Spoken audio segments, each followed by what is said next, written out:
Trauma-informed care is a whole-person approach to healthcare that acknowledges the impact of trauma on health and is inherently patient-centered. It's care that seeks to create physical and emotional safety for those who have experienced trauma and rebuild their sense of control and empowerment. In this video, we'll have an opportunity to experience a trauma-informed appointment through the eyes of a patient, starting with the moment they walk through the door. Good morning. Hi, I'm Bev. Do you have an appointment with us today? Yeah, I think so. Great. I am happy to get you checked in. I'm just going to need your first and last name and your date of birth. Now, you're welcome to tell me that, or you can give me a photo ID with that information on it. Trauma-informed care enhances the patient-provider relationship, communication, and overall patient experience, which can ultimately save time by preventing misunderstandings, reducing patient anxiety, and getting patient buy-in. Before I even call a patient back, I review their chart. I take note of preferences that are documented, like what they'd like to be called.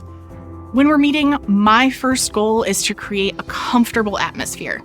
I introduce myself with my name and my pronouns, giving them a chance to share theirs if they'd like. I match my pace to theirs as we're moving to the next area. When it's time to take vitals, I explain each step and give as many choices as I can. It's all about fostering communication, sharing control, and respecting their boundaries. How do we really put trauma-informed care into practice? And why should we do it? It's helpful to listen to stories of actual patients and providers to learn about how significant it can be to experience or not experience trauma-informed care in healthcare. Seeing myself represented in the spaces I interact with matters deeply. And not just passive acceptance, but active affirmation of all the parts of who I am. Everyone deserves to feel safe and seen when they're seeking care, no matter what. But for people with a history of trauma, a bad experience can quickly snowball into something larger than just an unfortunate interaction. Trans people often face indignities. These are amplified when intersected with race, socioeconomic status, or other factors. One misstep from a provider can elicit a strong response because we're constantly on guard due to who we are. I've often thought about how my perspective as a male OBGYN has influenced the way I communicate with patients.